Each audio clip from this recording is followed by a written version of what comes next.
वो तो पता नहीं, तुमने स्टार्ट कर दिया इसलिए रिकॉर्डिंग फ्री में मिल रही है, पहले नहीं थी। ठीक है, फिफ्थ तो ये फोर्थ काम हो गया। और क्या, control of cell division through gene. जब ये आपका सेल डिवीजन होता है इसकी प्रोसेस को भी क्या कंट्रोल करके रखता है। सिक्स्थ क्या काम है, स्टोरेज ऑफ एडेड इंफॉर्मेशन, वो तो आपको पता है, जीन बात ही कर चुके हैं। अब हम पढ़ेंगे डीएनए को, कि डीएनए क्या है। डीएनए बिल्कुल स्टार्टिंग से पढ़ते आ रहे हैं बचपन से, है ना, तो बिल्कुल इसको समझ लेते हैं कि डीएनए क्या है, बिल्कुल सिंपल सिंपल पे। फुल फॉर्म आपको पता है, डाईऑक्सी राइबोन्यूक्लिक एसिड। इसमें और आरएनए में अंतर क्या है, बस यही अंतर है। आरएनए को आप राइबोन्यूक्लिक एसिड बोलते हो, अंतर क्या हो जाता है, डीऑक्सी, यानी क्या, एक ऑक्सीजन के मॉलिक्यूल की अब्सेंस।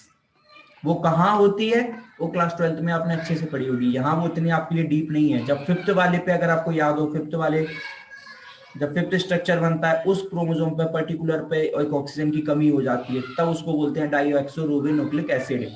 यानी क्या है, ये आरएनए राइबोन्यूक्लिक, अगर सिर्फ एक मॉलिक्यूलर पे एक ऑक्सीजन की कमी हो जाती है, then it converts to die बोलता हूँ, डाई नहीं डीऑक्सी, मैं बार बार डाई बोलता हूँ, डाई का मतलब दो हो जाता है, डीऑक्सी राइबोन्यूक्लिक एसिड। ठीक है,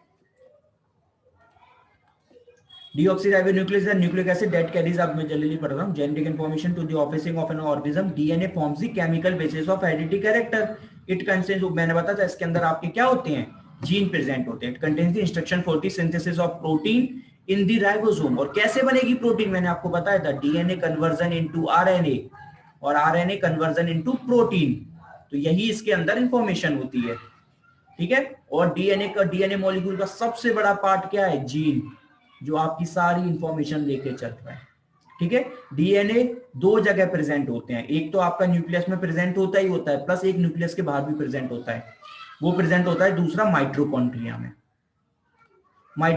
में, लेकिन वो क्रोमोसोम में हेल्प नहीं करता। ये वाला तो डीएनए आगे जाके आपको पता है क्रोमोसोम बन जाता है, सेल डिवीजन में हेल्प करता है, तो उसको बोलते हैं chromosomal DNA. Those DNA present in the nucleus called chromosomal DNA। याद रखना, क्रोमोसोमल डीएनए 2 नंबर में आ जाता है पूछने के लिए, तो उसका मतलब होता है कि जो डीएनए न्यूक्लियस में प्रेजेंट होता है और सेल डिवीजन में हेल्प कराता है, DNA called as chromosomal DNA. अब simple, what is non chromosomal DNA, that DNA that present in the mitochondria, not in nucleus. बस सिंपल सी चीज है, उसको बोलते हो नॉन क्रोमोसोमल डीएनए, जो सेल डिवीजन में हेल्प नहीं कराएगा।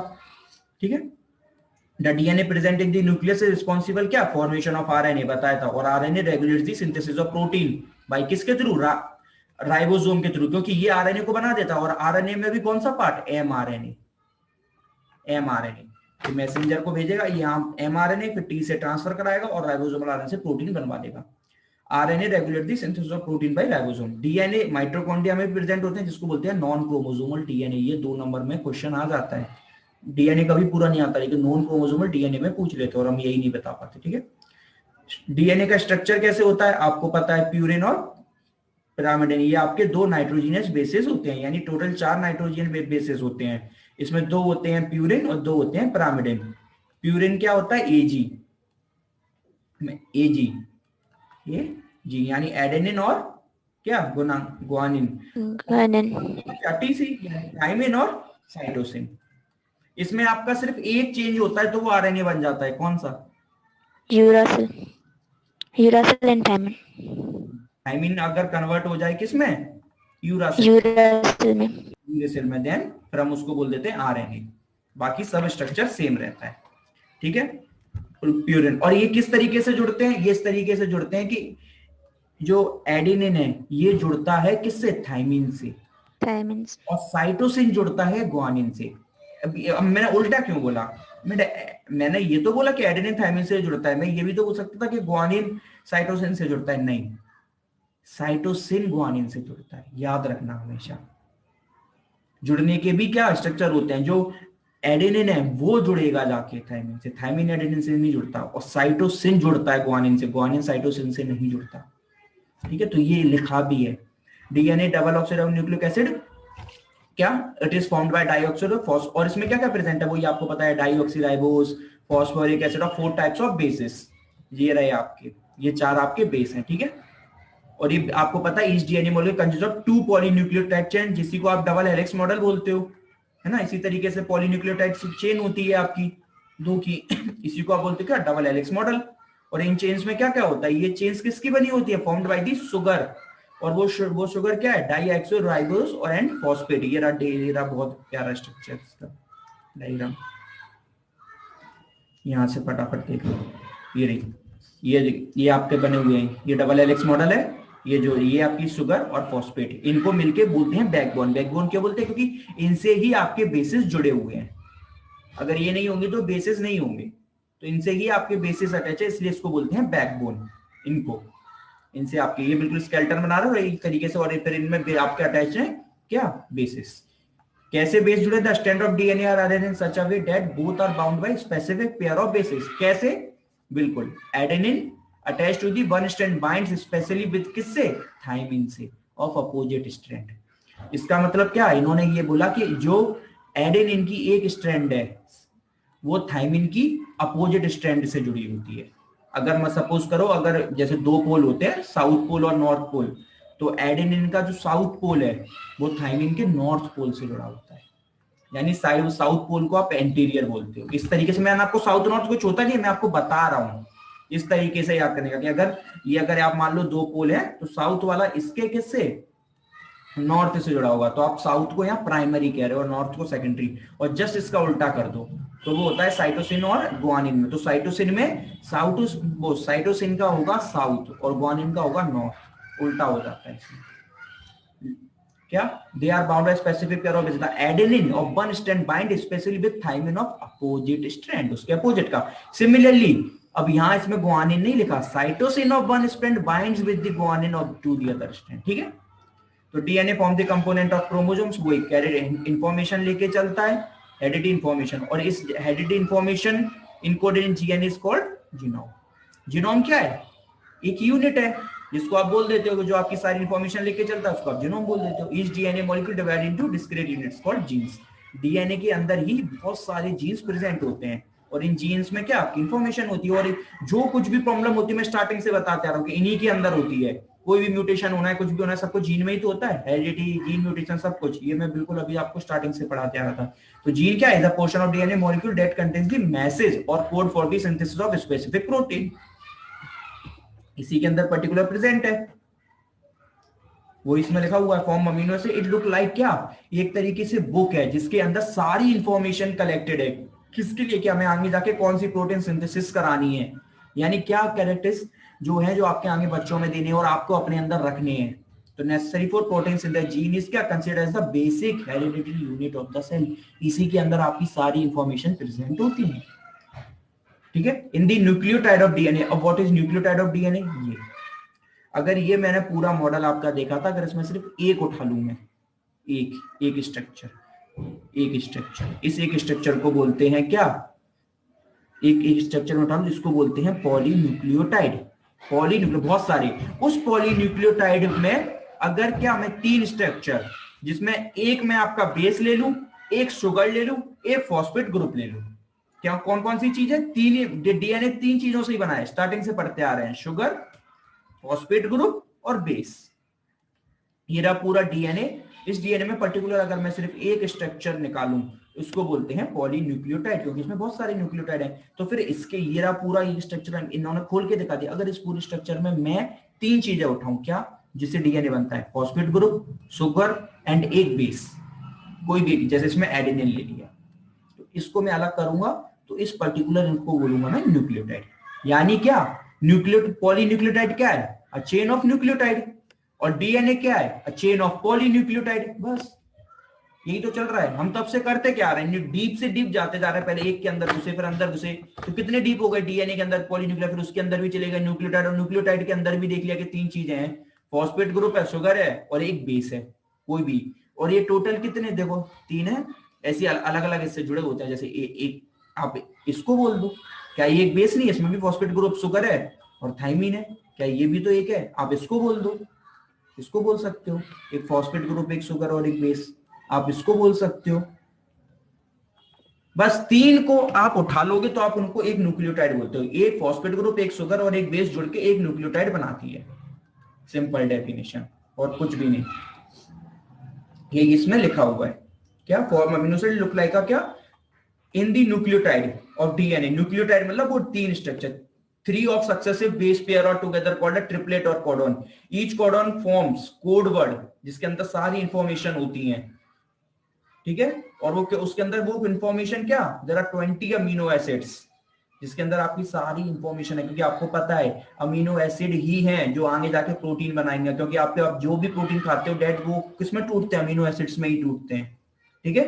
और ये कोड आपको याद करने की जरूरत नहीं है, बहुत सारे सबके लिए अलग अलग कोड होते हैं। जैसे अगर ग्लाइसिन प्रोटीन बननी है तो उसके लिए ट्रिपलेट कोड होता है CCA। अगर कौन सा प्रोलीन प्रोटीन बननी है इसके लिए कोड होता है कौन सा, GGC। क्लास बाद में 1 घंटा क्लास ले रहे, 1 घंटा बाद आइयो, 1 घंटा बाद 1 घंटा बाद क्लास नहीं रख ले, 1 घंटा बाद आइयो, हमारी क्लास है 5 बजे हम फ्री होंगे, 5 बजे, ठीक है। तो ये क्या है आपकी सारी। फिर जेनेटिक डिसऑर्डर क्या होता है, बस इसी जो ये जीन ट्रांसफर होते हैं उसी में कुछ प्रॉब्लम हो जाए उसी को बोलते हैं जेनेटिक डिसऑर्डर, खत्म बात। तो genetic disorder that occurs because the abnormality in the individual genetic material, जो आपकी जीन है उसी में कुछ गड़बड़ हो जाए। क्या हो सकते हैं, 2 रीजन हो सकते हैं, क्या कि एक तो जब जीन में खुद में प्रॉब्लम हो जाए, प्रेजेंस ऑफ के आपको पता है कितने सारे जीन चल रहे हैं, एक जीन दूसरे में जाके लग जाए, कितनी सारी कोडिंग चल रही है, कितने एक डीएनए के अंदर हजारों जीन है और सबको अपनी अपनी जगह पे लगना है, कोई एक दूसरे की जगह नहीं ले सकता। अगर सपोज एक दूसरे की जगह पे जाके बैठ जाए, इसको बोलते हैं जीन जेनेटिक वेरिएशन, एक ने दूसरे की जगह घेर ली तो सब बदल जाएगा। और दूसरा होता है जेनेटिक म्यूटेशन, जगह कोई ने नहीं घेरी, जो पर्टिकुलर जीन है ना वो जब डिवाइड हुआ तो वो उसमें क्या, जब वो बना उसमें कुछ ना कुछ म्यूटेशन हो गया, बनते टाइम कुछ ना कुछ चेंज हो गया, उसको बोलते हैं म्यूटेशन। क्या 2 चीजें हो गई, अगर दूसरे बैठे तो जीन वेरिएशन और चेंज होता है तो म्यूटेशन, यही लिखा है आप पढ़ लेना। 4 क्लासिफिकेशन होते हैं, बिल्कुल जो उसमें टाइप है वही लिखा है। सिंगल जीन डिसऑर्डर, क्या कि एक डीएनए के अंदर हजारों जीन है, कोई पर्टिकुलर एक जीन खराब हो जाए तो उसको आप बोलते हैं single gene disorder. Most common है example sickle cell anaemia, sickle cell anaemia इसको आपने पढ़ा भी है क्लास 12th में। कोई बताएगा सिकल सेल एनीमिया कौन से एक सिंगल जीन की वजह से खराब होता है? अगर किसी को याद हो तो हीमोग्लोबिन बीटा जीन जो क्रोमोसोम नंबर 11 पे बैठा होता है, ये अल्टर हो जाता है। हीमोग्लोबिन बीटा जीन है जो क्रोमोसोम 11 पे बैठा हुआ होता है, ये क्या हो जाता है, इसका डिसऑर्डर हो जाता है सिंगल जीन, तो आपको सिकल सेल एनीमिया हो जाती है। ऐसे ही थैलेसीमिया भी पढ़ा था आपने, ये सारे ठीक है, ये सब क्लास 12 की एनसीईआरटी में लिखा हुआ है। हाँ सिंगल, यहाँ तो बस इतना ही, हमें तो बस सिकल सेल एनीमिया लिखना है, इतना डीप कुछ नहीं लिखना, वो 12th के लेवल का था। मल्टीफैक्टोरियल जेनेटिक डिसऑर्डर, नाम में ही लिखा है क्या कि बहुत सारे जीन खराब हो जाए, तो मल्टीफैक्टोरियल क्या है, बस एग्जांपल याद कर लो, जैसे कोरोनरी हार्ट डिसीज हो जाती है, अल्जाइमर, अर्थराइटिस, डायबिटीज है ना। फिर एक होता है क्रोमोसोमल, क्रोमोसोम में क्या पूरा का पूरा क्रोमोसोम आपका क्या था, क्रोमेटिन तो था जो कंडेंस हो गई, पूरा का पूरा क्रोमोसोम ही खराब हो जाए।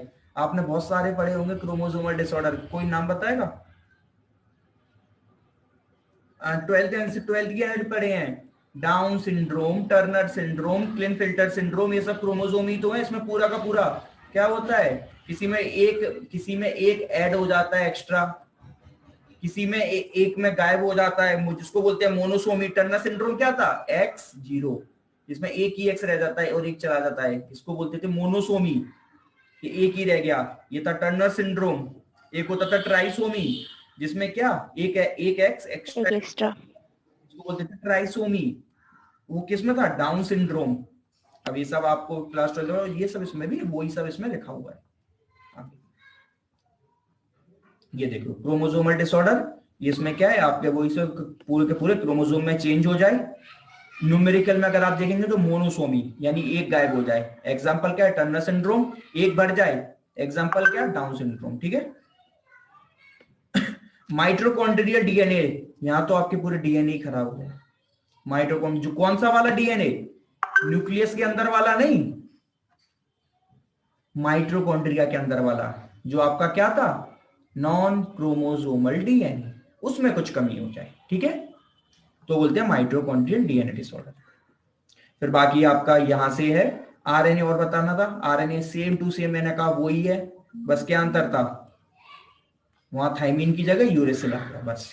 और 3 आरएनए में स्टार्टिंग से ही बताते आ रहा हूं कि आरएनए 3 होते हैं, एक मैसेंजर आरएनए, एक ट्रांसफर आरएनए और राइबोसोम। मैसेंजर क्या है, ये कोड लेके चलता है कौन सा प्रोटीन बनाना है, ठीक है, ये डीएनए साइटोप्लाज्म को देता है, फिर ट्रांसफर आने उस कोड को क्या ट्रांसफर करता है किसके पास, आरआरएनए के पास, और देन आरआरएनए उस कोड को डिकोड करता है और पर्टिकुलर वो प्रोटीन बनाता है, या कौन सी प्रोटीन चाहिए, इसको बोलते हैं जीन एक्सप्रेशन। क्या होता है, वही दो प्रोसेस, ट्रांसक्रिप्टेस एंड ट्रांसलेशन, पढ़ लेना, क्लास 12th में पूरा लिखा हुआ था, पढ़ के आए थे। वही डीएनए से आरएनए की बनने की प्रोसेस, डीएनए से आरएनए बनता है उसको बोलते हैं ट्रांसक्रिप्शन।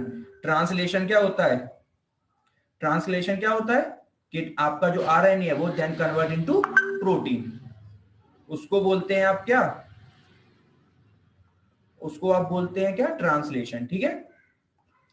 बाकी अब ये जो ग्रोथ फैक्टर है इनको भी पढ़ लेना, कुछ फैक्टर्स हैं जो आपके आप कितने से ये सब, बाकी हम इन, क्योंकि इन ग्रोथ फैक्टर को यहाँ पढ़ने की जरूरत नहीं है, क्योंकि ये ग्रोथ फैक्टर हम बहुत डीप में पढ़ेंगे हर चैप्टर में। क्या जो अलग अलग पर्टिकुलर सेल्स के ग्रोथ फैक्टर होते हैं, जैसे आप ये आप पढ़ोगे एरिथ्रोपोइटिन जो किसका ग्रोथ फैक्टर है, आरबीसी का, थ्रोम्बोपोइटिन जो किसका ग्रोथ फैक्टर है, प्लेटलेट्स का, इंसुलिन का ग्रोथ फैक्टर जो किसका है, इंसुलिन का। ऐसे ये सारे ग्रोथ फैक्टर है जो क्या उस पर्टिकुलर सेल की ग्रोथ करवाते हैं, बस और कुछ भी नहीं। ये इसमें लिखा है ना, समय चैप्टर आगे आगे पर्टिकुलर आगे पढ़ के आएंगे। अगर आपको ग्रोथ फैक्टर आ जाए 2 नंबर में आएगा तो आप ये आप नाम याद कर लेना। और ये नाम ऐसा नहीं है कि याद कुछ करने की जरूरत है, आगे बहुत सारे यानी सब ये नाम अपने आप ही याद हो जाएंगे। अब कल हमारा टॉपिक रहेगा सेल डेथ, देन से हमारा सेल खत्म। कोशिश यही करूंगा कि मैं सेल डेथ अडॉप्शन, फिर सेल जंक्शन पे चलेंगे। किसी को कोई डाउट, समझ आया? Yes sir. प्लीज रिवाइज करना, पाओगे कि क्या क्रोमोसोम क्रोमेटिन था, क्या न्यूक्लियोलस था, क्या न्यूक्लियस था, सब बराबर हो जाएगा। तो प्लीज रिवाइज जरूर करना। फिर कोई भी डाउट हो पूछना।